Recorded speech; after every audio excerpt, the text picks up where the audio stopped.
Você não tem chance. Foi essa a frase que o advogado do meu marido disse para o meu advogado pelo telefone, numa terça-feira chuvosa de março. Eu estava sentada do outro lado da mesa do Dr. Joaquim, no escritório dele que cheirava a café coado e madeira antiga, e ouvi tudo no viva voz. A voz do outro lado era arrogante, apressada, daquele tipo de homem que acha que o mundo gira no ritmo dele.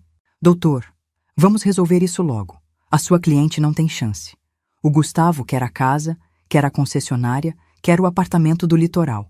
Ela pode ficar com os móveis usados e o carro velho dela. É pegar ou largar. Eu olhei para o Dr. Joaquim. Ele estava com os cotovelos apoiados na mesa, os dedos entrelaçados na frente do rosto, e nos olhos dele tinha uma coisa que eu nunca vou esquecer.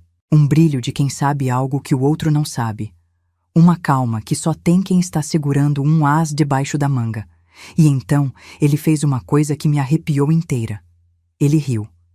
Não foi uma risada debochada, nem uma risada nervosa. Foi uma risada baixa, tranquila, de quem acabou de ouvir uma piada sem graça de uma criança. E disse, com aquela voz grave e pausada que só os anos de tribunal dão para um homem: Doutor, me faz um favor. Antes de me ligar de novo com esse tipo de proposta, pede para o seu cliente te mostrar o testamento do pai da minha cliente. Passa o olho com calma. Depois me liga. Mas me liga com educação, porque a conversa vai mudar de tom. E desligou. O silêncio que ficou naquela sala foi tão denso que eu conseguia ouvir o relógio de parede batendo. Tique, taque, tique, taque. Eu olhei para as minhas mãos. O anel de rubi do meu pai brilhava no meu dedo anelar direito, como se estivesse vivo, como se estivesse me dizendo: Calma, filha. Eu te protegi mesmo depois de partir. Meu nome é Fernanda. Eu tenho 42 anos. Sou professora de História da rede estadual em Ribeirão Preto, interior de São Paulo. E durante 18 anos da minha vida, eu fui casada com um homem que eu achava que me amava. Um homem que eu ajudei a construir tudo o que ele tinha. Um homem que, no dia do meu aniversário de 40 anos, na frente da minha família inteira, olhou nos meus olhos e disse que eu não valia mais nada. Mas essa história não é sobre o que ele fez comigo. Essa história é sobre o que aconteceu quando ele descobriu que a mulher que ele chamou de sem valor era a única pessoa naquela família que tinha valor de verdade. E não estou falando de valor sentimental, não. Estou falando de 7.200.000 reais que o meu pai deixou para mim, blindados, protegidos, intocáveis. Dinheiro que o Gustavo nunca soube que existia. Dinheiro que ele nunca vai encostar um dedo. Mas deixa eu voltar para o começo. Porque para você entender o tamanho da queda dele, você precisa entender o tamanho do que ele fez comigo. Era 23 de setembro, meu aniversário de 40 anos. Eu tinha planejado uma festa simples no quintal da nossa casa, aquela casa grande no Jardim Botânico que a gente comprou quando a concessionária do Gustavo começou a dar lucro. Eu mesma fiz a decoração. Passei a tarde inteira pendurando luzinhas naquelas árvores do fundo, arrumando as mesas, colocando toalhas brancas que eu tinha passado com ferro de manhã cedo. Comprei flores no Ceasa, rosas brancas e amarelas, que eram as que meu pai gostava. Fiz questão de cozinhar lasanha de 4 queijos, que era a receita da minha mãe. Arroz de forno, salada com nozes e gorgonzola. E o bolo. Ah, o bolo. Encomendei na padaria do seu Antônio, aquela padaria antiga na Avenida Independência. Bolo de chocolate com recheio de brigadeiro, cobertura de ganache. Simples, mas bonito. Eu coloquei um vestido verde escuro que tinha comprado no mês anterior. Fazia tempo que eu não comprava nada para mim. Com 2 filhos adolescentes, a gente vai se esquecendo de si mesma, sabe? Mas naquele dia, eu quis me sentir bonita. Passei batom, arrumei o cabelo, coloquei o anel do meu pai, como sempre, e me olhei no espelho do banheiro. E por um segundo, só por um segundo, eu me achei bonita. Achei que 40 anos ficavam bem em mim. Achei que a vida, apesar de tudo, estava boa. Os convidados começaram a chegar por volta das 7 da noite. Minha mãe, Dona Mércia, foi a primeira. Chegou com aquele andar firme dela, segurando uma travessa de empadão de palmito e um presente embrulhado em papel dourado. Me abraçou forte, daquele jeito que só mãe abraça, e sussurrou no meu ouvido: 40 anos, minha filha. Seu pai ia estar tão orgulhoso. Eu quase chorei ali, mas segurei. Tinha festa para cuidar. Vieram os vizinhos, vieram as colegas da escola onde eu dou aula. Veio a minha irmã mais nova, Camila, com o marido e os 2 filhos pequenos. Veio o primo Renato, que é quase um irmão para mim. Vieram umas 30 e poucas pessoas, e o quintal ficou cheio de risadas, de música, de crianças correndo entre as mesas. O Lucas, meu filho de 16 anos, estava ajudando a servir os refrigerantes. A Beatriz, minha caçula de 13, estava tirando fotos com o celular, toda animada. E o Gustavo? O Gustavo estava no canto, perto da churrasqueira, com o celular na mão. Como sempre. Ele tinha chegado tarde. Disse que teve que resolver uma coisa na concessionária. Nem me deu parabéns quando entrou. Só acenou com a cabeça. Abriu uma cerveja e foi para o canto dele. Eu fingi que não me incomodei. Depois de 18 anos, a gente aprende a fingir. A gente aprende a engolir. A gente aprende a sorrir com os olhos rasos d'água e dizer: está tudo bem, quando por dentro está tudo desmoronando. Mas naquela noite eu ainda tinha esperança. Eu sei que parece patético, mas eu tinha. Achei que talvez ele tivesse preparado uma surpresa. Talvez ele fosse me chamar para o centro do quintal e dizer alguma coisa bonita. Talvez ele tivesse comprado aquele brinco que eu tinha mostrado para ele na vitrine da joalheria do shopping, semanas antes. Eu sei que era ingenuidade. Mas 40 anos de vida e 18 de casamento ainda não tinham me ensinado a parar de esperar. Quando chegou a hora do bolo, todo mundo se juntou ao redor da mesa principal. Minha mãe acendeu as velas. 40 velinhas. A Beatriz começou a cantar Parabéns pra você, com aquela voz fininha e doce dela, e todo mundo acompanhou. Eu fechei os olhos para fazer meu pedido. E sabe o que eu pedi? Eu pedi que o meu casamento melhorasse. Pedi que o Gustavo voltasse a ser o homem por quem eu me apaixonei. Pedi uma coisa tão simples e tão impossível ao mesmo tempo. Apaguei as velas. Todo mundo bateu palma. E foi aí que o Gustavo levantou a mão e disse: espera um momento.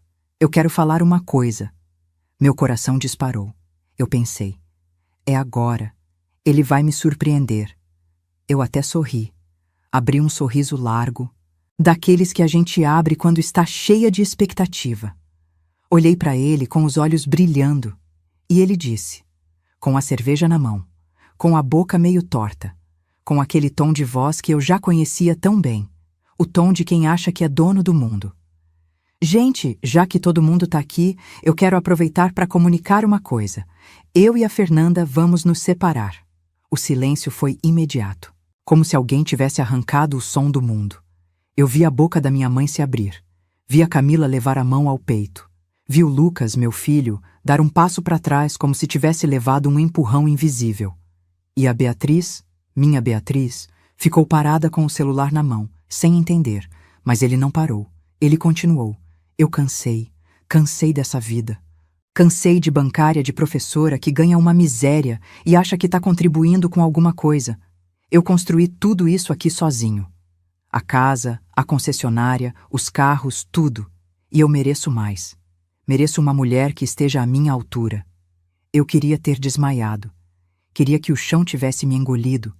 Queria ter virado fumaça e desaparecido. Mas não.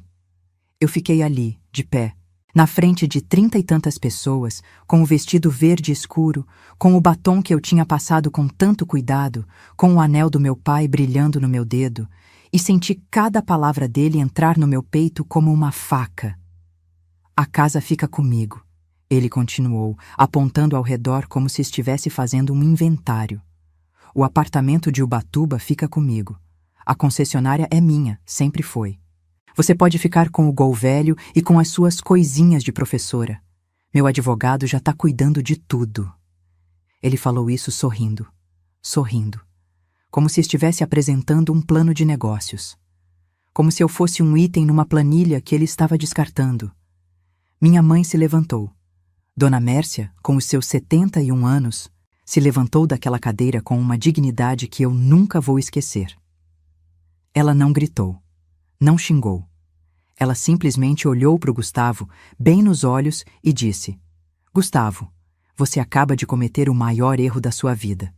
E quando você perceber, vai ser tarde demais. Ele deu de ombros para minha mãe, e saiu andando em direção à porta com o celular já na orelha, provavelmente ligando para a amante que eu ainda não sabia que existia, mas que eu descobriria semanas depois. A festa acabou ali. As pessoas foram embora aos poucos, com aquele constrangimento no ar, com aqueles olhares de pena que doem mais do que tapas. Minha irmã ficou comigo. Minha mãe ficou comigo. O bolo ficou intocado na mesa, com as 40 velas derretidas, parecendo um monumento à minha humilhação. Naquela noite, quando a casa ficou em silêncio e os meninos finalmente dormiram, eu sentei na cama do quarto de hóspedes, porque ele já tinha me expulsado do nosso quarto semanas antes. Eu só não tinha contado para ninguém. E chorei.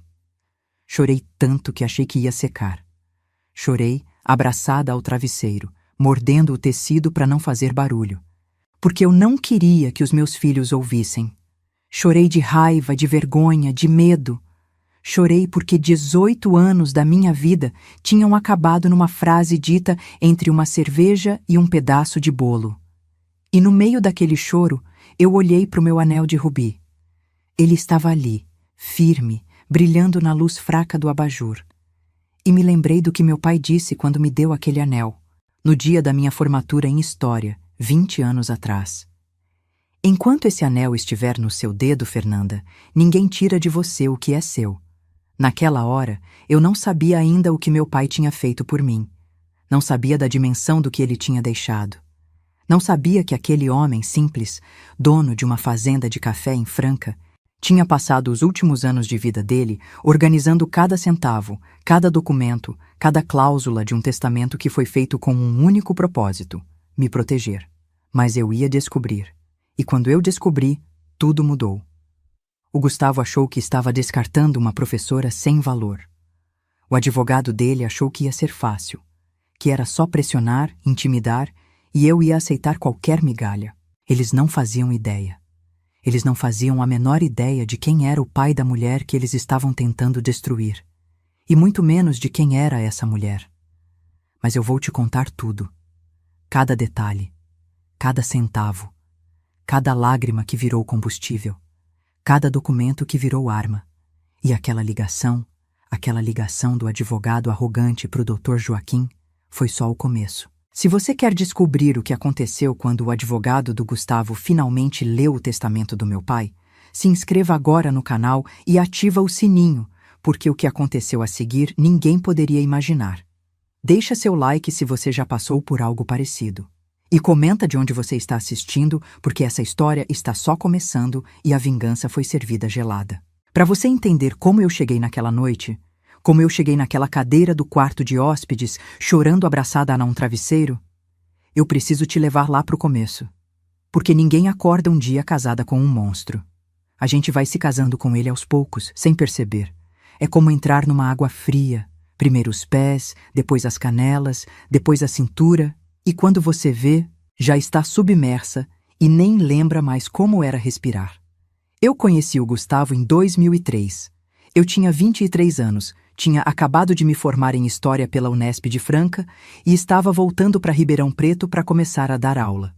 Meu pai, seu Valdir, tinha me dado um carro usado, um Palio azul 2001, com ar-condicionado que só funcionava quando queria, para eu fazer o trajeto até a escola onde eu ia começar a lecionar. E foi justamente esse carro que me levou até o Gustavo. O Palio quebrou numa quarta-feira, no meio da Avenida Francisco Junqueira. Simplesmente morreu. Parou no meio do trânsito das 5 da tarde, com o motor fazendo aquele barulho de engasgo e depois silêncio. Eu fiquei ali, com o pisca-alerta ligado, sem saber o que fazer, porque naquela época eu não entendia nada de carro e celular era artigo de luxo. O meu era um Nokia tijolão que mal pegava sinal. Aí parou um rapaz, alto, moreno, sorriso largo, camisa social azul clara com as mangas dobradas até o cotovelo. Ele bateu no meu vidro e disse: "Moça, quer uma ajuda? Eu trabalho com carros, posso dar uma olhada?" Era o Gustavo. Ele tinha 27 anos e trabalhava como vendedor numa concessionária ali perto, na Avenida Presidente Vargas. Abriu o capô, mexeu em umas coisas que eu não entendi, e em 10 minutos o carro ligou de novo. Ele limpou as mãos num pano que tirou do bolso e disse: "Esse Palio precisa de uma revisão, hein? Se quiser, leva lá na concessionária que eu faço um preço bom para você." Eu ri. Ele riu. E pronto. Foi assim que começou. Ele me ligou no dia seguinte. Disse que queria saber se o carro estava funcionando. Na verdade, ele queria o meu número mesmo, e eu dei. A gente começou a se falar todo dia.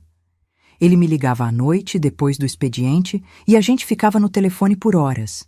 Ele me contava dos sonhos dele, queria ter a própria concessionária, queria crescer, queria ser alguém. E eu contava dos meus. Queria ser uma boa professora, queria fazer mestrado, queria um dia escrever um livro sobre a história do interior de São Paulo. A gente sonhava junto, sabe? E quando duas pessoas sonham junto, parece que o mundo inteiro é possível. A gente começou a namorar em novembro daquele ano. Nosso primeiro encontro de verdade foi num restaurante japonês na rua Américo Brasiliense. Ele pediu um combinado que era grande demais para dois, e a gente comeu tudo rindo, tentando usar o hashi e derrubando o salmão na mesa. Ele me deu um beijo na porta do restaurante, debaixo de uma dessas árvores de flamboyant que Ribeirão Preto tem em todo canto. Era dezembro e as flores vermelhas caíam no chão como um tapete. Eu me senti a mulher mais sortuda do mundo. O que eu não sabia é que a sorte tinha prazo de validade. Nos primeiros anos, o Gustavo era tudo o que uma mulher podia querer. Atencioso, carinhoso, trabalhador.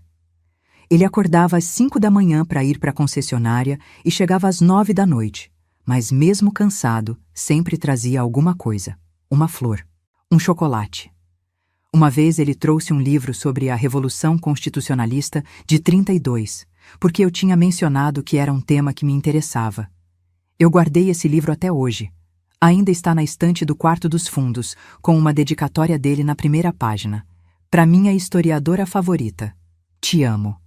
A gente casou em 2005, numa cerimônia simples na Igreja Santa Terezinha, ali no centro. Meu pai pagou tudo. O vestido, o buffet, as flores, a lua de mel em Campos do Jordão. Meu pai não era rico naquela época. Quer dizer, eu achava que ele não era. Ele tinha a fazenda em Franca, que produzia café, e vivia de forma simples. Camisa xadrez, chapéu de palha, botina de couro. Mas ele tinha uma generosidade que não cabia no corpo dele. No dia do casamento, ele me puxou para o canto, me abraçou forte e disse: "Fernanda, eu espero que esse rapaz te faça feliz. Mas se um dia ele não fizer, você sabe que a porta da fazenda está sempre aberta." Eu ri e disse: "Pai, para com isso. O Gustavo é um homem bom. Se eu pudesse voltar no tempo, eu teria ouvido meu pai com mais atenção.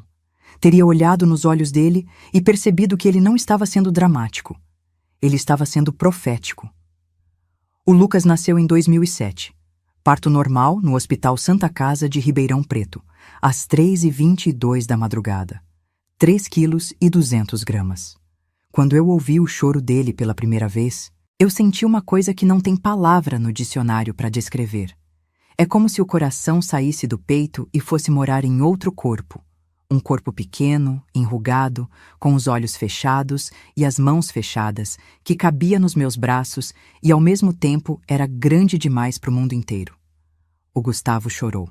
Chorou de verdade, segurando o Lucas com aquele medo de pai de primeira viagem, e disse: "Fernanda, eu vou dar o mundo para esse menino." E eu acreditei. Acreditei com cada célula do meu corpo. A Beatriz veio 3 anos depois, em 2010. Nasceu sorrindo, juro para você. A enfermeira disse que era só reflexo, mas eu sei que era sorriso. E com 2 filhos, a vida ficou mais cheia, mais barulhenta, mais bonita. A casa vivia com cheiro de leite, de talco, de papinha. Eu acordava 3 vezes por noite, dava aula de manhã com olheira roxa, corrigia a prova de madrugada com a Beatriz no colo. E não reclamava. Não reclamava porque achava que era assim que funcionava. A mulher dá tudo e o homem constrói. Que parceria burra eu aceitei, meu Deus. Porque enquanto eu me partia em pedaços entre a escola e as crianças, o Gustavo estava crescendo. Em 2011, ele conseguiu abrir a própria concessionária. Juntou uma grana, pegou um empréstimo no banco, que eu assinei como fiadora, aliás, sem nem pensar duas vezes, e abriu a GV Motors, na Avenida Portugal, Zona Sul de Ribeirão. E deu certo. Deu muito certo. O negócio cresceu rápido.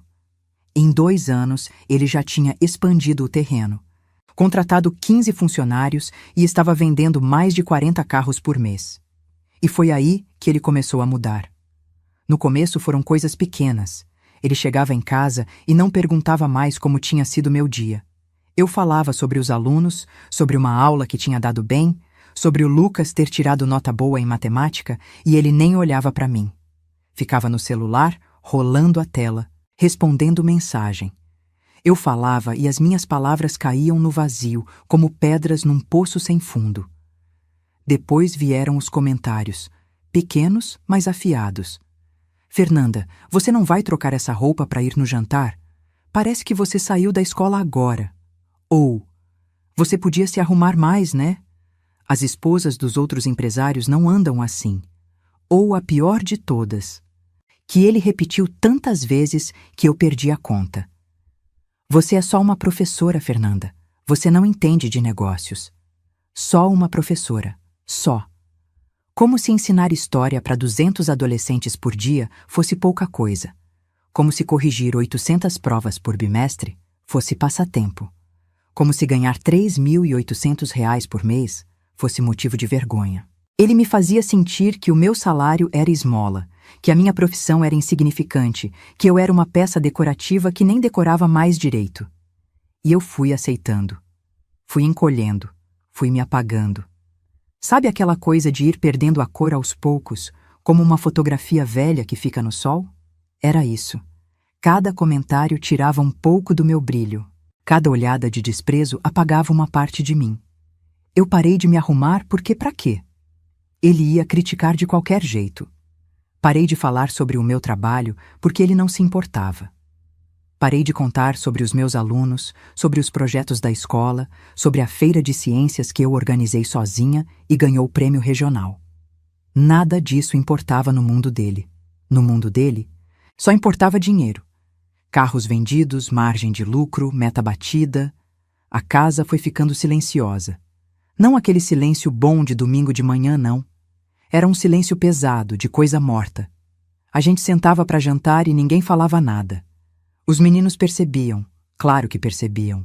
O Lucas foi ficando mais calado, mais fechado no quarto. A Beatriz começou a ter pesadelos. Acordava chorando sem saber dizer porquê. E eu, no meio daquilo tudo, tentava manter a casa de pé, como se fosse uma malabarista segurando pratos no ar, sabendo que a qualquer momento tudo ia cair e quebrar. O dinheiro começou a mudar também. Quando o Gustavo era vendedor, a gente dividia tudo. Conta de luz, mercado, aluguel, tudo no meio. Mas quando ele ficou rico, o dinheiro virou dele. Só dele. Ele abriu contas separadas, tirou meu nome do cartão adicional e me dava uma mesada de R$ 1.500 por mês para cuidar da casa. 1.500. Para comprar comida, material escolar dos meninos, produto de limpeza, remédio. E se eu pedia mais, ele dizia: você tem seu salário, não tem? Se vira, eu me virava. Me virava como podia. Fazia marmita pro mês inteiro no domingo. Congelava tudo, usava os mesmos sapatos até furar a sola. Cortava o cabelo dos meninos em casa para economizar os R$ 20 do barbeiro. E ele? Ele trocava de carro a cada 6 meses. Relógio novo, roupa de marca, viagem com os amigos para Gramado, para Floripa, para Búzios, viagens que eu nunca era convidada. Eu me perguntava onde estava o homem que consertou o meu palio naquela quarta-feira. O homem que me trouxe um livro sobre a Revolução de 32. O homem que chorou, segurando o Lucas no colo. Ele tinha desaparecido, ou talvez nunca tivesse existido de verdade. Talvez aquele homem fosse só uma máscara que caiu quando o dinheiro chegou. Meu pai faleceu em 2019. Câncer de pâncreas, 6 meses entre o diagnóstico e o enterro. 6 meses em que eu dirigi toda semana de Ribeirão até Franca, 102 quilômetros só de ida, para ficar com ele, para segurar a mão dele, para ler para ele os livros de história que ele gostava tanto. O Gustavo nunca foi comigo, nem uma vez. Dizia que tinha coisa para resolver na concessionária. Nos últimos dias, quando meu pai já estava na cama do hospital, magro demais, com os olhos fundos e a voz fraca, ele segurou minha mão e disse: Fernanda, eu deixei tudo arrumado. O Joaquim sabe de tudo. Quando for a hora, procura ele. Eu não entendi. Achei que era delírio da morfina. O Joaquim era o Dr. Joaquim Faria, advogado velho amigo do meu pai, daqueles que a gente vê em filme. Gabinete cheio de livros, fala mansa, olhar de águia. Eu sabia que ele cuidava dos assuntos jurídicos da fazenda, mas não sabia de mais nada. E naquele momento, com meu pai morrendo na minha frente, eu não ia ficar fazendo perguntas sobre documentos. Meu pai morreu num sábado de manhã, outubro de 2019. Choveu o dia inteiro, como se o céu estivesse chorando junto. No velório, a igreja de Franca ficou lotada. Gente que eu nem conhecia. Funcionários da fazenda, vizinhos, comerciantes da cidade. Todo mundo falava do seu Valdir com carinho, com respeito. E eu percebi, naquele dia, que meu pai era muito mais querido e muito mais importante do que eu imaginava. O Gustavo foi no velório, mas passou o tempo todo no celular. Na hora do enterro, quando eu estava de joelhos na beira do túmulo, chorando com a terra ainda úmida nas mãos, ele se aproximou e disse: Fernanda, seu pai deixou alguma coisa? A fazenda vai para quem? Eu levantei a cabeça e olhei para ele, com terra nas mãos, com lágrimas no rosto, com o coração rasgado em 1000 pedaços. E ele estava me perguntando da herança, no enterro do meu pai, antes do caixão terminar de descer. Eu disse: Eu não sei, Gustavo. Eu acabei de enterrar meu pai. Ele bufou, como se eu estivesse sendo inconveniente por estar de luto. Nas semanas seguintes, ele perguntou mais vezes: E aí, já viu o inventário?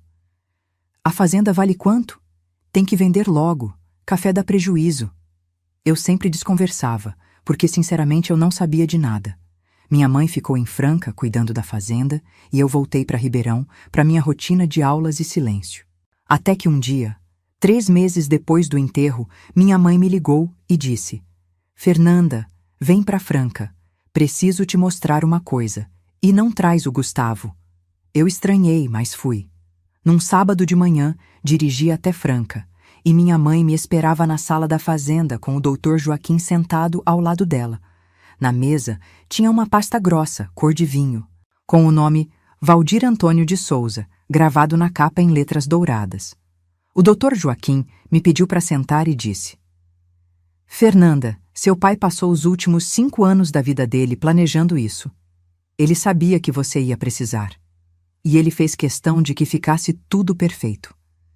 Ele abriu a pasta. E o que eu vi ali dentro mudou a minha vida. Meu pai, aquele homem de camisa xadrez e chapéu de palha, que eu achava que era um fazendeiro simples que mal pagava as contas, tinha construído um patrimônio de 7.200.000 reais. A fazenda em Franca, que produzia café especial de exportação, valia sozinha 3.800.000. Ele tinha 2 imóveis comerciais na rua principal de Franca, um prédio pequeno com 3 lojas e um galpão alugado para uma transportadora, que somados valiam 1.900.000. E ainda tinha 1.500.000 em aplicações de renda fixa e fundos de investimento, tudo no banco, rendendo todo mês como um reloginho silencioso. Mas o mais importante não era o dinheiro. O mais importante era como ele deixou. O Dr. Joaquim me explicou cada cláusula do testamento com paciência de professor. E olha que eu sou professora, sei reconhecer paciência. Meu pai tinha feito tudo com cláusula de incomunicabilidade, inalienabilidade e impenhorabilidade. Em palavras simples, nada daquilo podia ser dividido com cônjuge. Nada podia ser vendido sem minha autorização expressa e de um conselho que ele mesmo montou. E nada podia ser tomado por dívida de terceiros. Seu pai fez isso por você.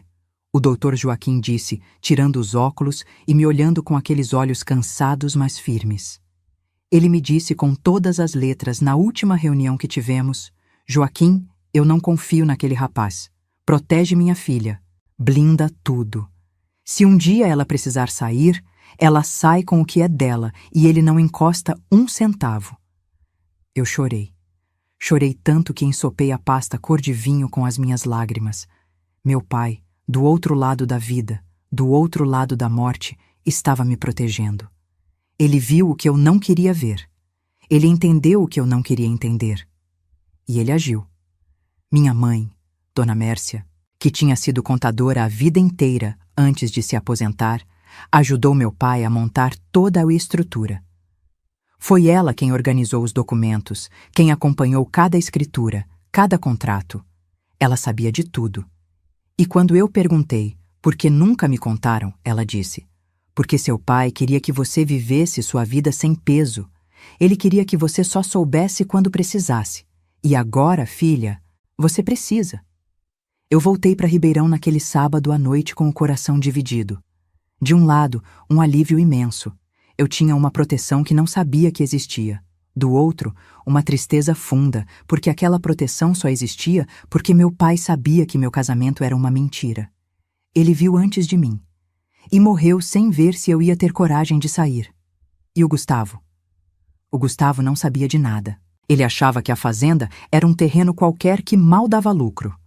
Achava que meu pai era um coitado que vivia de aposentadoria e café ruim. Nunca se interessou em saber mais, porque para ele a minha família era irrelevante. Eu era irrelevante. E isso, no final das contas, foi o maior erro dele. Porque enquanto ele me chamava de só uma professora e planejava me deixar sem nada, eu estava sentada em cima de uma fortuna que ele nem sonhava que existia. Uma fortuna blindada por um pai que me amava mais do que qualquer marido jamais amou. Uma fortuna que ia virar a arma mais poderosa que uma mulher pode ter contra um homem que acha que dinheiro é poder. Eu guardei o segredo. Guardei por meses.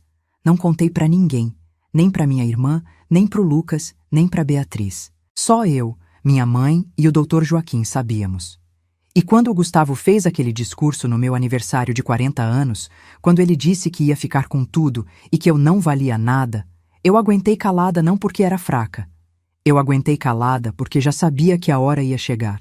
E quando chegasse, ia ser devastador. A decisão de agir não veio como um raio. Não foi um momento cinematográfico onde eu acordei de manhã, olhei no espelho e disse: chega. Não. A decisão veio devagar, como uma semente que alguém plantou sem eu perceber e que foi crescendo por dentro, silenciosa, até arrebentar o concreto. Foi 3 dias depois da festa do meu aniversário. 3 dias em que eu mal dormi, mal comi, mal consegui dar aula. Eu ia para a escola no automático, falava da Revolução Francesa para os alunos do 2º ano e por dentro estava vivendo a minha própria revolução, só que sem bandeira, sem hino, sem ninguém marchando do meu lado. Eu chegava em casa e o Gustavo já não estava mais lá. Ele tinha ido embora na manhã seguinte à festa, levou 2 malas e foi morar num apartamento que, segundo ele, já estava alugado há meses. Ou seja, ele já tinha planejado tudo. A humilhação pública não foi impulso, foi estratégia. No 3º dia, era sexta-feira. Eu peguei os meninos na escola, fiz o jantar, arroz, feijão, bife acebolado, salada, tudo mecânico, tudo no piloto automático. E depois que eles foram pro quarto, eu sentei no sofá da sala com o celular na mão. Tinha uma mensagem do Gustavo. Abri. Era uma foto. Uma foto dele num restaurante chique, com uma mulher loira do lado, os dois sorrindo, taças de vinho erguidas. E embaixo da foto, uma mensagem. Vida nova. Assina logo os papéis. Eu fiquei olhando aquela foto por uns 10 minutos. Senti o estômago embrulhar. Senti o rosto esquentar. Senti os olhos arderem. Mas não chorei. Pela primeira vez em dias, eu não chorei. Porque alguma coisa dentro de mim mudou naquele momento. Foi como se uma chave tivesse girado.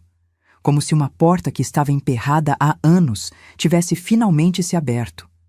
Eu peguei o telefone e liguei para minha mãe. Era quase 10 da noite e Dona Mércia atendeu no segundo toque, como se estivesse esperando a ligação. Mãe, eu disse, com a voz firme pela primeira vez em meses. Eu quero o número do Dr. Joaquim. Eu quero resolver isso. Eu quero resolver agora. Minha mãe ficou em silêncio por uns segundos. Depois disse, com aquela voz calma e firme que ela sempre teve. Eu já ia te ligar amanhã para isso. O Joaquim está esperando. Ele disse que quando você estivesse pronta, era só avisar. Na segunda-feira de manhã, às 8 horas, eu estava no escritório do doutor Joaquim Faria, na rua Visconde de Inhaúma, centro de Ribeirão Preto. O escritório ficava no segundo andar de um prédio antigo, daqueles com escadaria de mármore e corrimão de ferro trabalhado. A sala dele era exatamente como eu lembrava. Estantes de madeira escura do chão ao teto, cheias de livros de lombada grossa, uma mesa enorme coberta de processos e, no canto, uma cafeteira que estava sempre ligada. Cheirava a café, a papel velho e a uma coisa que eu só consigo descrever como segurança. Aquele escritório cheirava a segurança. O Dr. Joaquim me recebeu de pé, como sempre fazia. 71 anos. Eu disse 68 antes, mas deixa eu corrigir. Na época ele já tinha 71. Cabelo todo branco penteado para trás, terno cinza sem gravata, sapatos lustrados. Ele me abraçou como se fosse um tio, daqueles tios que a gente confia mais do que em qualquer pessoa do mundo, e disse: Fernanda, senta aqui. Vamos conversar com calma. Você trouxe o que eu pedi? Eu tinha trazido tudo. Nos dias anteriores, minha mãe me orientou pelo telefone a reunir todos os documentos que eu conseguisse: extratos bancários, escrituras da casa e do apartamento de Ubatuba, declaração de imposto de renda dos últimos 5 anos, tanto os meus quanto os do Gustavo, porque, como a gente declarava junto, eu tinha acesso. Contratos da concessionária que eu tinha assinado como fiadora, recibos, notas fiscais, tudo. Coloquei tudo dentro de uma sacola de supermercado, eu nem tinha pasta, e derramei em cima da mesa do doutor. Joaquim, como quem despeja uma vida inteira em cima de uma mesa. Ele olhou para aquela montanha de papel, sorriu de canto e disse: Perfeito. Agora vamos ver o tamanho do buraco que o seu marido cavou para ele mesmo. Foram 3 horas ali dentro. O doutor Joaquim foi analisando documento por documento, anotando em um caderno de capa preta com uma caneta tinteiro que parecia mais velha que eu. E à medida que ele ia lendo, o sorriso dele ia ficando maior. Não era um sorriso maldoso. Era o sorriso de um xadrezista que olha para o tabuleiro e percebe que o adversário deixou o rei exposto sem saber. A primeira coisa que ele descobriu foi que o Gustavo tinha dívidas. Muitas dívidas. A concessionária, que por fora parecia um sucesso, estava com o caixa sangrando. Ele devia 140 mil reais para o banco, tinha empréstimos pessoais de mais 80 mil e, essa foi a que me derrubou, tinha emprestado dinheiro de agiota. 360 mil reais de um agiota de Campinas, com juros que dobravam a cada trimestre. A dívida total, quando o Dr. Joaquim botou tudo na ponta do lápis, era de 680 mil reais. Quase 700 mil reais em buraco. E sabe qual é o detalhe, Fernanda? O Dr. Joaquim disse, tirando os óculos e esfregando os olhos. Metade dessas dívidas são de jogo. Seu marido joga. Pôquer online, apostas esportivas, cassino clandestino em Campinas. Os extratos não mentem. Olha aqui. Ele me mostrou os extratos bancários do Gustavo. Transferências regulares de 5 mil, 10 mil, 15 mil reais para contas que o Dr. Joaquim já identificou como casas de apostas e intermediários de jogo. 2, 3 vezes por semana. Há pelo menos 3 anos. 3 anos. O homem que me dava 1.500 reais por mês para alimentar 2 filhos estava torrando 15 mil por semana em jogo. O homem que reclamava que eu gastava demais no mercado estava sentando numa mesa de pôquer e perdendo em uma noite o que eu ganhava em 4 meses. Eu senti uma raiva tão grande que o meu corpo tremeu. Não era raiva de esposa traída, embora eu soubesse da amante. Era raiva de mãe. Raiva de mulher que cortou cabelo de filho em casa para economizar 20 reais enquanto o marido perdia fortunas num jogo de cartas. Era uma raiva limpa, cristalina, do tipo que não cega, que ilumina. E agora, Dr. Joaquim, o que a gente faz? Eu perguntei. Ele se recostou na cadeira, cruzou as mãos em cima da barriga e me olhou por cima dos óculos. Agora a gente faz o que seu pai queria que a gente fizesse. A gente protege o que é seu e deixa ele afundar no que é dele. O plano era cirúrgico. O Dr. Joaquim explicou cada etapa como quem monta um quebra-cabeça.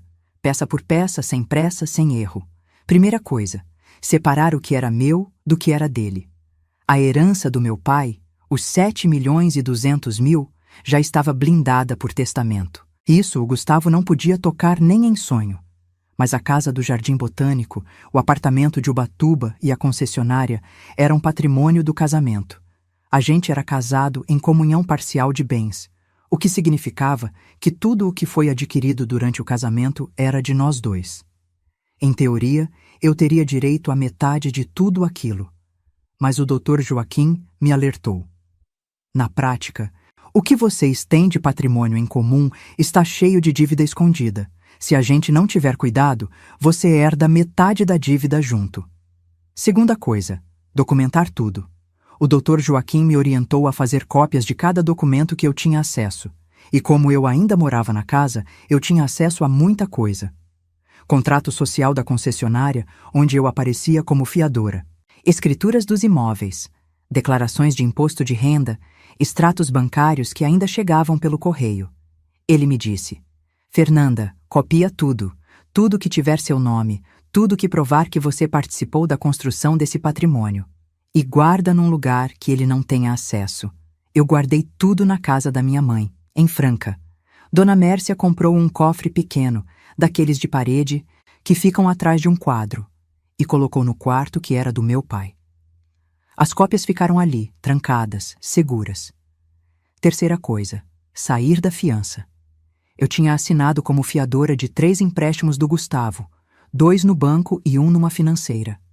O Dr. Joaquim entrou com pedido de exoneração de fiança em todos eles, alegando que eu não tinha sido informada sobre a destinação real dos recursos e que o devedor principal tinha capacidade de pagamento sem garantia de terceiros.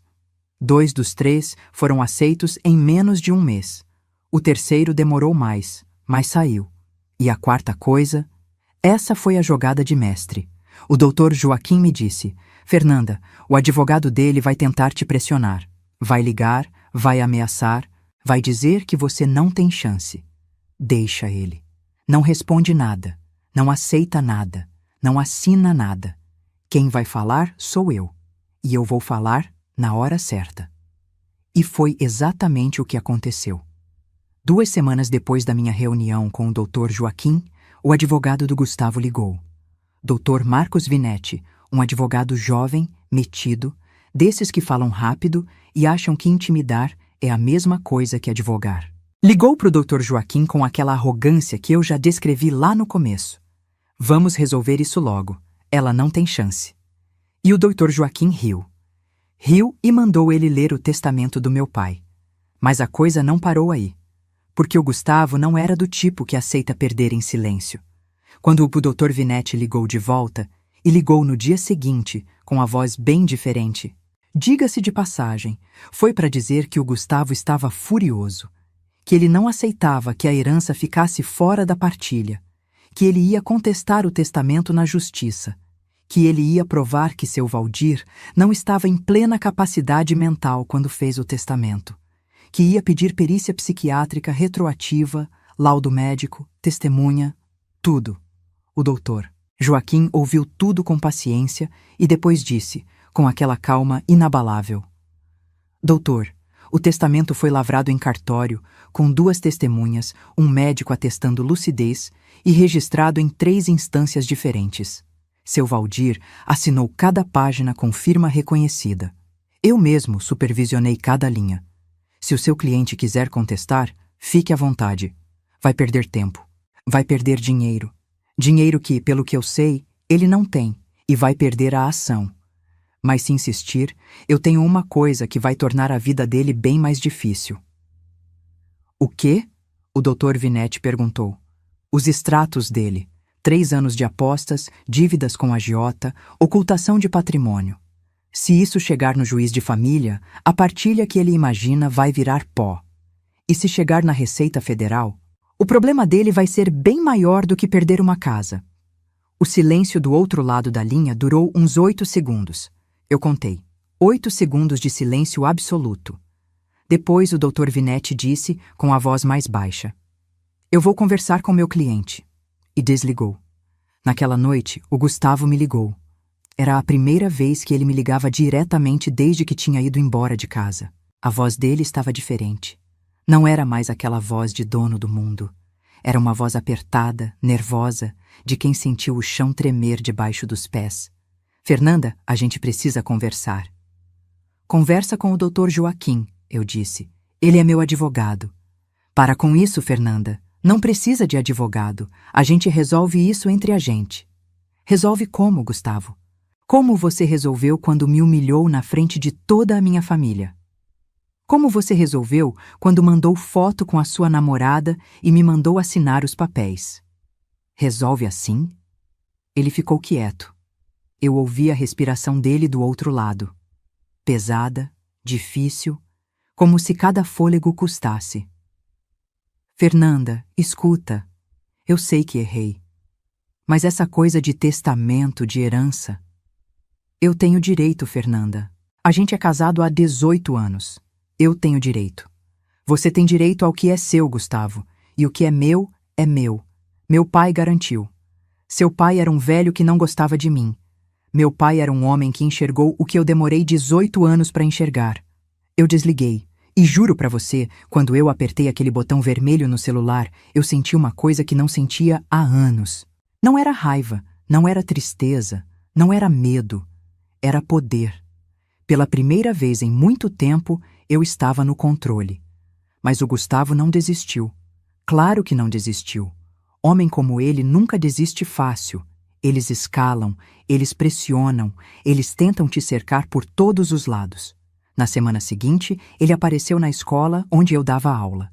Chegou no meio da manhã, no intervalo, e ficou me esperando no estacionamento encostado naquele BMW branco que ele adorava exibir.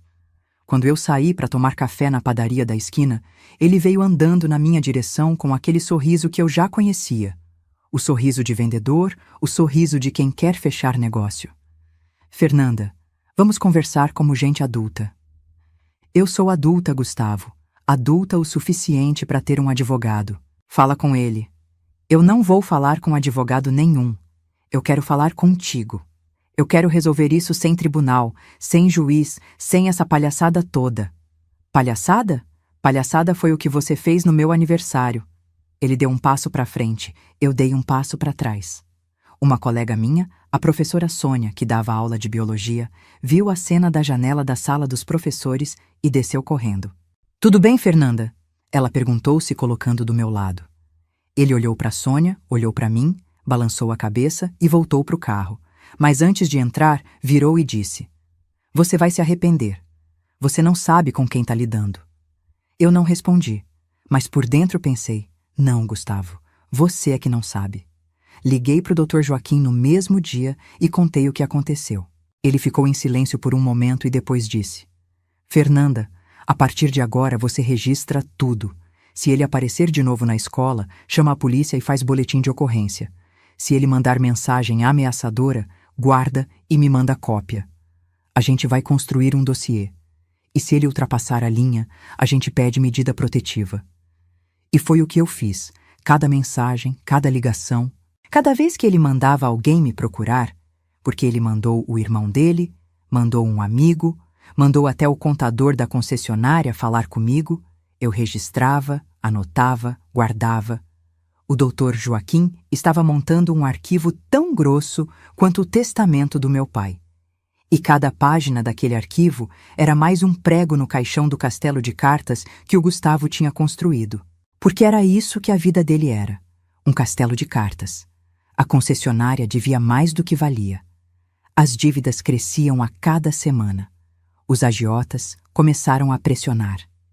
E a amante loira do restaurante chique? Ela sumiu no exato momento em que descobriu que o Gustavo não era tão rico quanto fingia ser. Engraçado como funciona, né? E enquanto o mundo dele desmoronava, peça por peça, o meu estava sendo reconstruído. Tijolo por tijolo, documento por documento. Com a calma de quem sabe que a justiça pode demorar, mas chega. Sempre chega. A audiência foi marcada para o dia 14 de maio, uma quarta-feira. Eu lembro porque na véspera eu dei aula sobre o golpe de Estado de Getúlio Vargas para os alunos do terceiro ano e pensei, com uma ironia que quase me fez rir sozinha. Amanhã vai ter um golpe na minha vida também. Só que dessa vez, quem cai é o ditador. Eu acordei às 5 da manhã. Não por ansiedade, por costume. 18 anos acordando cedo, preparando café, arrumando lancheira, passando roupa de escola. O corpo não esquece a rotina mesmo quando a vida muda. Tomei banho demorado, lavei o cabelo com calma, passei creme no rosto. Coloquei uma roupa que minha mãe tinha me ajudado a escolher na semana anterior.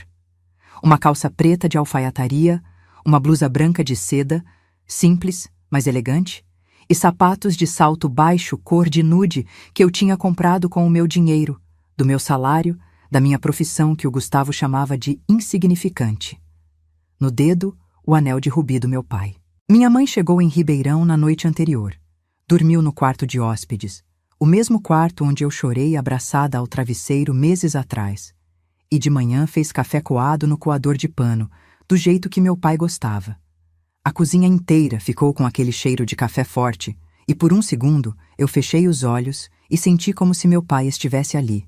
Como se ele tivesse sentado na cadeira da ponta, com a camisa xadrez e o chapéu pendurado no gancho da porta, dizendo: "Vai lá, filha, mostra para ele quem é Souza."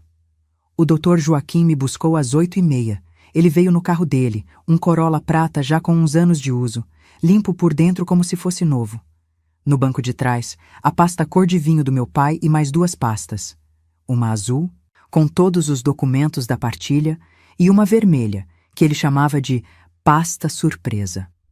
Quando eu perguntei o que tinha na vermelha, ele sorriu e disse: "Paciência, Fernanda, tudo no tempo certo."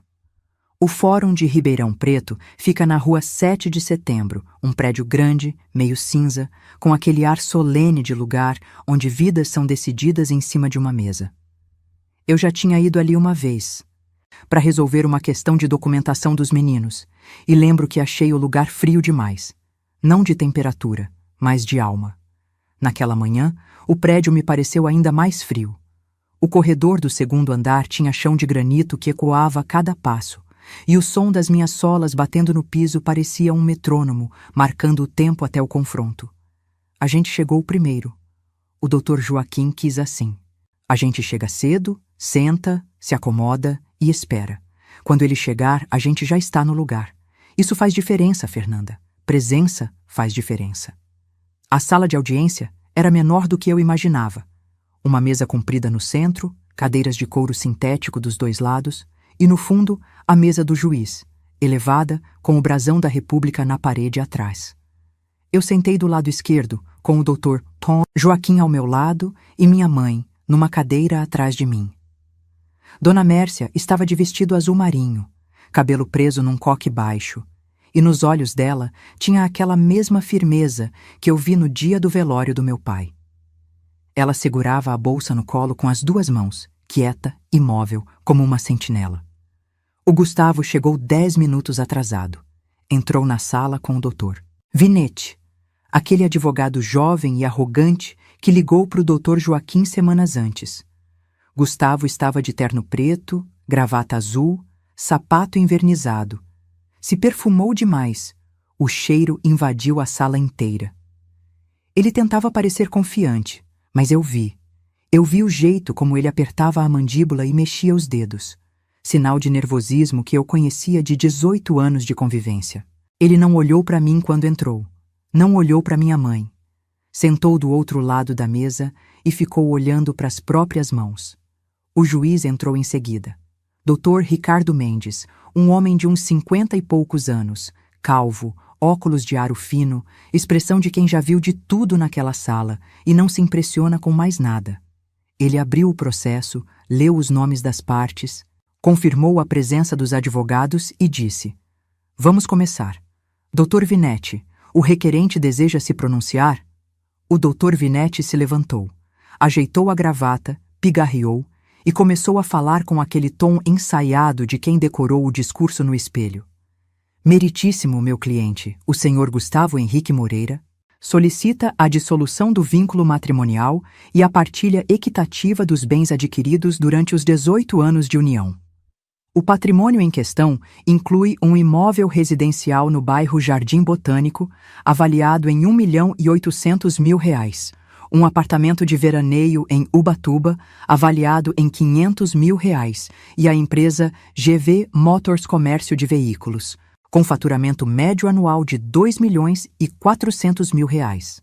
Meu cliente propõe que a requerida fique com o apartamento de Ubatuba e que o restante permaneça com ele, dado que ele foi o principal responsável pela construção do patrimônio.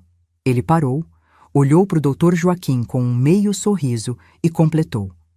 Entendemos que essa é uma proposta justa e esperamos uma resolução rápida. O juiz anotou algo e virou para nós. Dr. Joaquim, a requerida deseja se pronunciar? O Dr. Joaquim se levantou devagar. Ele tinha uma calma que parecia proposital, como se cada gesto fosse calculado para mostrar que ele não tinha pressa nenhuma. Abotoou o paletó, ajeitou os óculos e disse: Meritíssimo, antes de falar sobre partilha, eu gostaria de apresentar alguns documentos que são essenciais para a correta avaliação do patrimônio e da conduta das partes. E abriu a pasta azul. Primeiro documento, a certidão de casamento, confirmando que o regime era comunhão parcial de bens. Isso significa, meritíssimo, que tudo o que foi adquirido durante o casamento pertence a ambos os cônjuges em partes iguais. Não existe essa história de principal responsável. A lei não diferencia quem assinou o cheque de quem cuidou dos filhos, da casa e da estrutura familiar que permitiu ao outro trabalhar. Viu Gustavo apertar a mandíbula. Segundo o documento, os extratos bancários dos últimos 3 anos. Meritíssimo, estes extratos comprovam que o requerente manteve, de forma contínua e sistemática, atividades de jogo e apostas, com perdas documentadas que somam, até o presente momento, aproximadamente R$ 420.000, valores que saíram do patrimônio conjugal sem conhecimento ou consentimento da requerida. O Dr. Vinete arregalou os olhos, olhou para o Gustavo, que tinha ficado branco. Não vermelho, branco, daquele branco de quem sente o sangue escorrer do rosto. Terceiro documento, os contratos de empréstimo e as dívidas com agiotas. Meritíssimo, o requerente contraiu dívidas no valor total de R$ 680.000, incluindo empréstimos bancários, financeiras e dívidas com agiotas informais de Campinas. Parte dessas dívidas foi contraída com falsificação da assinatura da requerida como fiadora. Aqui estão os laudos grafotécnicos que comprovam que as assinaturas de 2 dos contratos não pertencem à senhora Fernanda. Eu não sabia dessa parte. O Dr. Joaquim não tinha me contado sobre as assinaturas falsificadas. Eu olhei para ele e ele fez um gesto mínimo com a cabeça. Um gesto que dizia, calma, ainda não acabou. O Gustavo se mexeu na cadeira. Ele abriu a boca para falar, mas o Dr. Vinete colocou a mão no braço dele e sussurrou algo. O juiz olhava tudo com aquela expressão impenetrável, anotando, anotando, anotando. E então o Dr. Joaquim abriu a pasta vermelha, a pasta surpresa. Meritíssimo, agora eu gostaria de abordar a questão que parece ser o maior interesse do requerente. A herança recebida pela requerida de seu falecido pai, o Sr. Valdir Antônio de Souza. Ele tirou de dentro da pasta um documento grosso, encadernado, com capa de couro marrom. O testamento. Colocou sobre a mesa como quem coloca uma carta de triunfo. Sem barulho, sem drama, com a naturalidade de quem sabe que o documento fala por si. Este testamento foi lavrado em cartório no dia 12 de março de 2018, na cidade de Franca, pelo tabelião de notas Dr. Fernando Augusto Ribeiro. Foi assinado pelo testador em plena capacidade mental, atestada por laudo médico do Dr. Paulo Sérgio Andrade, geriatra, CRM 78321. 2 testemunhas presenciaram e assinaram: o senhor Antônio Carlos Ferreira, contador, e a senhora Maria Lúcia Pontes, professora aposentada. O documento foi registrado em 3 cartórios diferentes, conforme determinação do próprio testador. O Dr. Joaquim fez uma pausa, tirou os óculos, limpou com o lenço do bolso e colocou de volta. Todo mundo na sala estava em silêncio. Até o relógio de parede parecia ter parado. O testamento estabelece que a totalidade dos bens do senhor Valdir Antônio de Souza, incluindo a fazenda São Benedito em Franca, 2 imóveis comerciais no centro de Franca e aplicações financeiras diversas, totalizando um patrimônio avaliado em R$7.200.000, seja destinada exclusivamente à sua filha, a senhora Fernanda de Souza Moreira, com as seguintes cláusulas: incomunicabilidade, inalienabilidade vitalícia e impenhorabilidade. Ele olhou diretamente para o Dr. Vinetti. Em termos simples, doutor, para que não reste dúvida, esse patrimônio não se comunica com o cônjuge. Nunca se comunicou. Não entra na partilha. Não pode ser vendido sem autorização de um conselho deliberativo instituído pelo testador. E não pode ser penhorado por dívida de terceiros, o que, considerando as dívidas do requerente, é particularmente relevante. O Gustavo explodiu, levantou da cadeira, bateu a mão na mesa e gritou: "Isso é mentira! Isso é armação! Aquele velho me odiava e armou isso para me ferrar!" O juiz bateu o martelo. "Senhor Gustavo, sente-se. Mais uma manifestação dessa natureza, e eu determino sua retirada da sala." O Dr. Vinetti puxou o Gustavo pelo braço, forçando ele a sentar. O rosto do Gustavo estava desfigurado. Vermelho, veias saltando no pescoço, olhos arregalados. Ele parecia um animal encurralado, que finalmente percebeu que a jaula não tem saída. O Dr. Joaquim continuou inabalável. "Meritíssimo, considerando que o patrimônio da herança está legalmente blindado, resta para a partilha apenas os bens adquiridos durante o casamento. No entanto, como demonstrado, esses bens estão gravemente comprometidos por dívidas contraídas unilateralmente pelo requerente, incluindo dívidas de jogo e empréstimos com agiotas. Além disso, há evidência de falsificação de assinatura da requerida em contratos de fiança, o que configura crime de estelionato e falsidade ideológica." Ele fez outra pausa. O silêncio era tão denso que eu conseguia ouvir a respiração do Gustavo do outro lado da mesa. Ofegante, descontrolada, como se ele tivesse corrido uma maratona. Diante disso, a requerida solicita: primeiro, a dissolução do casamento com partilha dos bens conjugais conforme a lei, descontadas as dívidas contraídas sem seu conhecimento. Segundo, a guarda compartilhada dos filhos menores, com residência fixa na casa do Jardim Botânico, que deve permanecer com a requerida dado que é o lar dos menores. Terceiro, pensão alimentícia para os 2 filhos no valor de 15% dos rendimentos brutos do requerente. E quarto, e essa é a parte que eu pediria ao doutor advogado do requerente que ouvisse com atenção, a requerida renuncia à sua parte na concessionária GV Motors. Isso pegou todo mundo de surpresa, até eu. O Dr. Joaquim não tinha me contado essa parte do plano. O Dr. Vinetti franziu a testa. "Renuncia?" "Sim. A requerida não quer a concessionária. A concessionária, como demonstrado, tem mais dívidas do que valor. A metade da requerida é, na verdade, metade de um passivo. A senhora Fernanda, com o devido respeito, não tem interesse em herdar problemas. Ela renuncia à participação societária e, em contrapartida, fica com a casa do Jardim Botânico integralmente e com o apartamento de Ubatuba. O requerente fica com a concessionária e com todas as dívidas dela." O Dr. Vinetti olhou para o Gustavo. O Gustavo olhou para o Dr. Vinetti. E ali, naquele olhar trocado entre os dois, eu vi a ficha cair.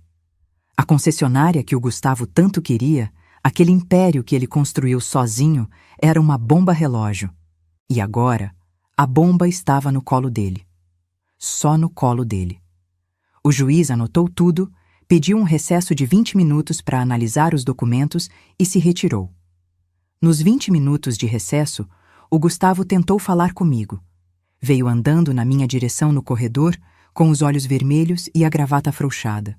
Eu estava de pé ao lado da minha mãe, que segurava minha mão com aquela firmeza silenciosa que só mãe tem.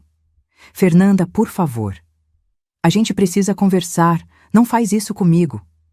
Eu olhei para ele. Olhei nos olhos daquele homem com quem eu dividi 18 anos, 2 filhos, uma cama, uma vida. Olhei e procurei alguma coisa. Arrependimento, remorso, qualquer coisa que fosse verdadeira. Mas tudo o que eu vi foi medo. Medo de perder dinheiro.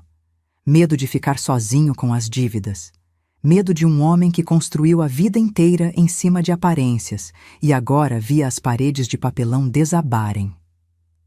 Gustavo, eu disse, com a voz mais calma que eu já usei na vida.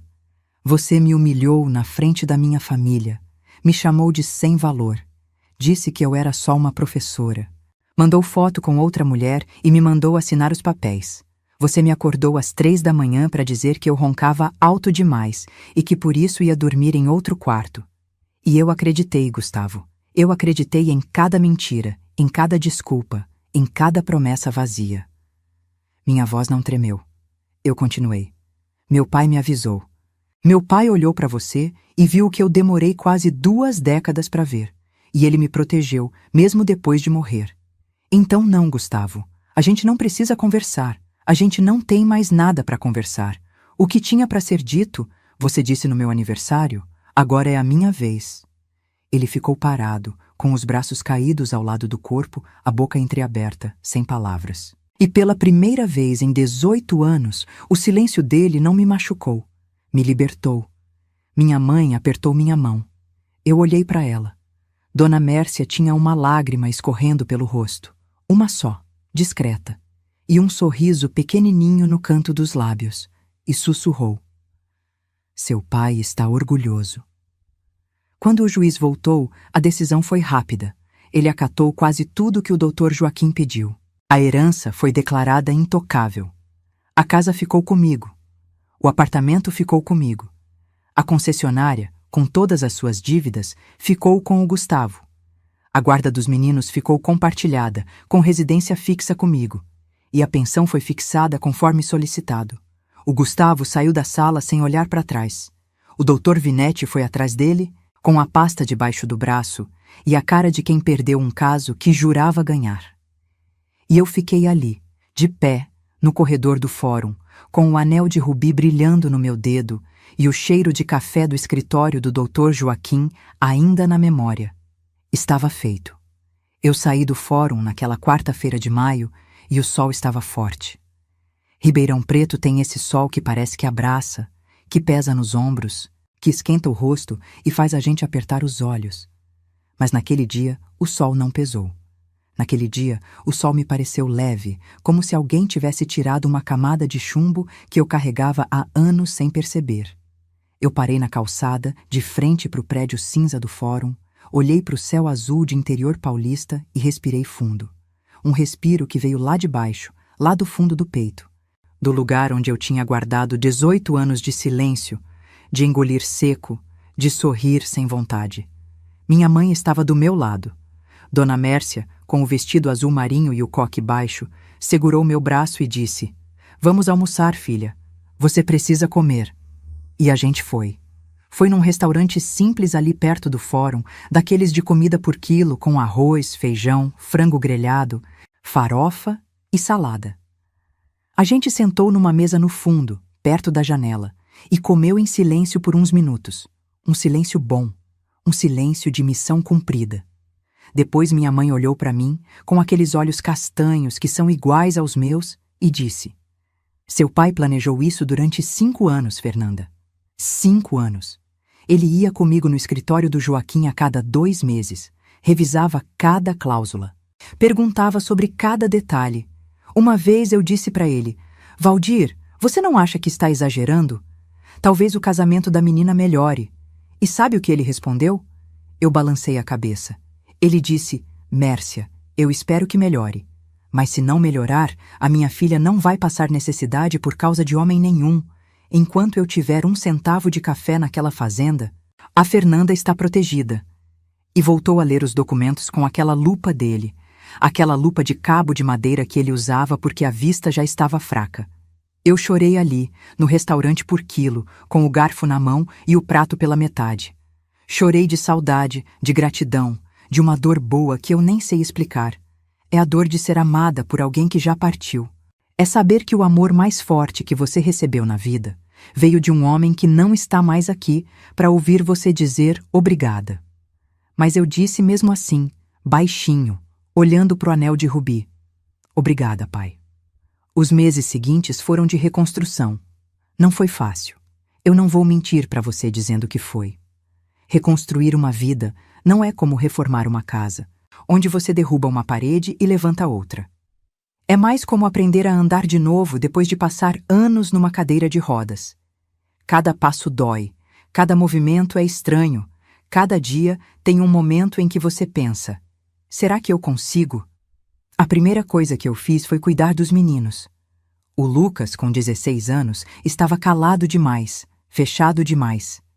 Ele não falava sobre o pai, não perguntava nada, mas eu via nos olhos dele uma confusão que me cortava o coração.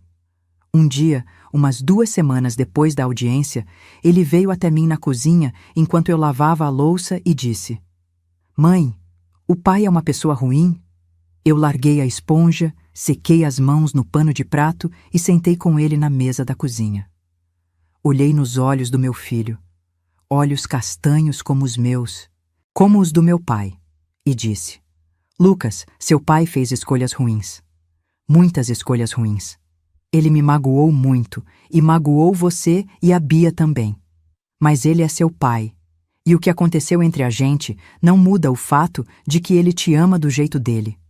Eu não vou falar mal do seu pai para você, porque isso não é justo. O que eu posso te dizer é que a mamãe está aqui, está forte, e a gente vai ficar bem. Ele ficou quieto por um tempo. Depois me abraçou. Um abraço apertado, daqueles de adolescente que finge que não precisa de abraço, mas precisa mais do que qualquer coisa no mundo. E eu segurei ele ali, com o cheiro de sabonete e de adolescência, e prometi para mim mesma que ia fazer aquilo valer a pena. Cada lágrima, cada humilhação, cada noite no quarto de hóspedes, tudo ia valer a pena porque os meus filhos iam crescer sabendo o que é dignidade. A Beatriz reagiu diferente. Ela ficou com raiva. Uma raiva de 13 anos, barulhenta, confusa, que se manifestava em portas batidas, respostas atravessadas e choro no chuveiro que ela achava que eu não ouvia. Mas eu ouvia. Eu sempre ouvia. Um dia, ela veio até mim com o celular na mão e disse: Mãe, o pai postou uma foto no Instagram com uma mulher. Quem é ela? Eu senti o estômago apertar, mas mantive a calma. É uma pessoa que seu pai está conhecendo, Bia. Essas coisas acontecem quando os pais se separam. Mas é a mulher por quem ele largou a gente? Bia, seu pai não largou vocês. Ele largou a mim. Vocês continuam sendo filhos dele. E ele continua tendo obrigação e responsabilidade com vocês. Ela ficou me olhando com aqueles olhos grandes, cheios de uma inteligência que às vezes me assustava, e disse: Mãe, eu quero ser forte que nem você. Eu segurei o choro. Juro que segurei. Abracei ela e disse: Você já é minha filha. Você já é. Eu procurei uma psicóloga, doutora Cristina, uma mulher de uns 45 anos, consultório na rua São Sebastião, perto do Parque Municipal. Eu ia toda quinta-feira, às 6 da tarde, depois da aula. No começo eu achava que não precisava. Achava que eu era forte o suficiente, que já tinha passado pelo pior, que terapia era para quem estava pior do que eu. Mas a doutora Cristina me mostrou que ser forte não significa carregar tudo sozinha, que chorar não é fraqueza, que pedir ajuda é, talvez, o ato mais corajoso que uma pessoa pode ter. Com ela, eu fui desenterrando coisas que eu nem sabia que estavam enterradas. A culpa que eu sentia por não ter saído antes. A vergonha de ter sido humilhada em público. O medo de não ser suficiente para os meus filhos. E a raiva. Uma raiva profunda, antiga, que não era só do Gustavo. Era a raiva de mim mesma, por ter aceitado, por ter engolido, por ter ficado. A doutora Cristina me disse uma coisa que eu gravei no peito. Fernanda, você não ficou porque era fraca. Você ficou porque acreditava no melhor das pessoas. Isso não é defeito, é qualidade. O defeito é de quem abusou dessa qualidade. Com a herança do meu pai, eu comecei a reorganizar a minha vida financeira. Minha mãe e o Dr. Joaquim me ajudaram a entender cada detalhe do patrimônio. A fazenda em Franca continuava produzindo café especial, café arábica de altitude, daquele que é exportado para a Europa e para o Japão. E tinha um administrador de confiança, o seu Geraldo, que trabalhava com meu pai há 30 anos e conhecia cada pé de café pelo nome, como ele dizia brincando. A fazenda gerava uma renda mensal de aproximadamente R$ 22 mil líquidos, entre a venda do café e o arrendamento de uma parte da terra para pasto. Os imóveis comerciais em Franca rendiam mais 11 mil por mês em aluguéis. E as aplicações financeiras estavam rendendo em torno de 8 mil mensais. Somando tudo, eu tinha uma renda passiva de mais de R$ 40 mil por mês. 40 mil. Eu, que vivia com 3.800 do meu salário e 1.500 de mesada, de repente tinha R$ 40 mil entrando todo mês. Mas eu não parei de dar aula. Não parei e não pretendo parar. Porque dar aula não é o que eu faço, é o que eu sou. Eu sou professora. Eu sou a mulher que entra numa sala de aula às 7 da manhã e conta para 30 adolescentes como a Revolução Francesa mudou o mundo. Eu sou a mulher que corrige 800 provas por bimestre e se emociona quando um aluno que estava quase desistindo tira nota boa.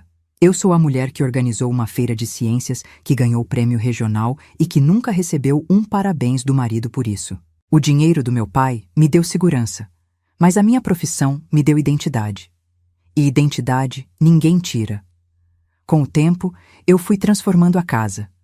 Aquela casa do Jardim Botânico, que era cheia de silêncio e tensão, foi ganhando vida de novo.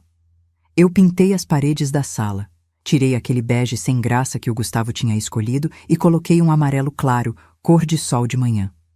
Troquei as cortinas pesadas por cortinas de linho branco que deixavam a luz entrar. Coloquei plantas, samambaia na varanda, manjericão na janela da cozinha, uma jabuticabeira pequena no quintal que a Beatriz batizou de Dona Jabulinda. E no corredor, onde antes tinha um quadro abstrato que o Gustavo comprou numa galeria para impressionar visita, eu coloquei uma foto do meu pai. Uma foto dele na fazenda, com a camisa xadrez, o chapéu de palha e aquele sorriso de homem bom que faz falta no mundo. O Lucas começou a melhorar. Se abriu mais, fez amigos novos, entrou no time de vôlei da escola. Ele ainda visitava o pai nos finais de semana alternados, como a guarda determinava, mas voltava cada vez mais quieto dessas visitas. Um dia me disse: "Mãe, o pai está morando num apartamento pequeno. A concessionária fechou uma das alas. Acho que ele está com problema de dinheiro." Eu não disse nada. Não senti prazer, não senti pena. Senti só uma coisa estranha, parecida com indiferença. E a indiferença, descobri, é o estágio final da cura. A Beatriz foi florescendo como uma planta que finalmente recebeu água. Ela começou a fazer teatro na escola. Se descobriu apaixonada por artes cênicas. E num sábado de agosto me chamou para assistir uma peça que o grupo dela ia apresentar no auditório municipal. Ela fazia o papel de uma rainha medieval que reconquistava o trono. Eu sentei na plateia, entre minha mãe e o Lucas, e quando a Bia entrou no palco com uma coroa de papelão dourado e disse a primeira fala com aquela voz firme e cheia de vida, eu chorei. Chorei de orgulho, de amor, de uma felicidade que eu tinha esquecido que existia. E o Gustavo? O destino do Gustavo foi o que acontece com quem constrói a vida inteira em cima de mentira e aparência. A concessionária, sem o dinheiro que ele achava que ia tirar da minha herança para cobrir os buracos, afundou. Em 6 meses, ele teve que vender metade do estoque abaixo do preço para pagar os agiotas. Em 1 ano, fechou uma das 3 alas do pátio. O BMW branco que ele adorava exibir foi vendido para pagar dívida bancária. Ele trocou o apartamento alugado por um menor, num bairro mais afastado. Os amigos empresários que jantavam com ele nos restaurantes chiques desapareceram, porque amigo de homem rico é como sombra. Só aparece quando tem sol. A amante loira sumiu, como eu já disse. Sumiu no exato momento em que percebeu que o cartão de crédito não passava mais e que os jantares viraram marmitex. Eu soube por uma conhecida em comum. Ribeirão Preto é grande, mas o interior é pequeno, que ela estava namorando um dentista de Campinas. A vida segue, né?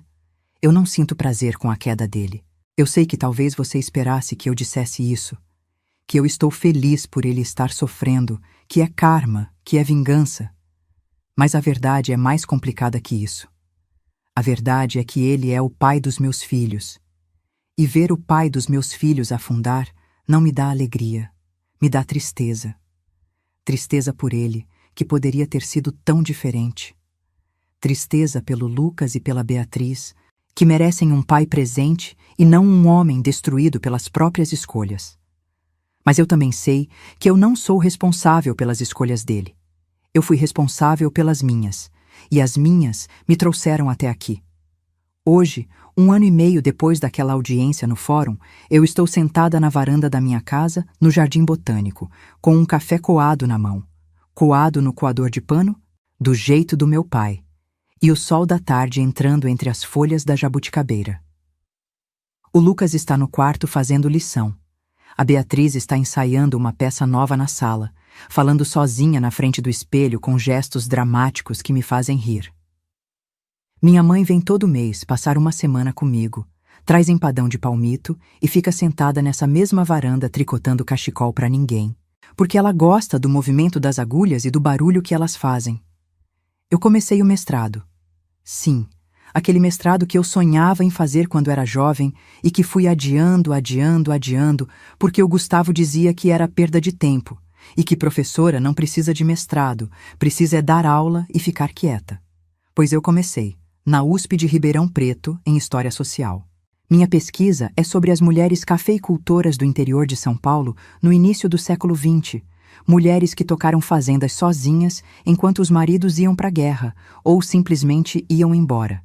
Mulheres que seguraram tudo de pé com as próprias mãos. Minha orientadora disse que o tema é lindo. Eu disse que o tema é a minha vida.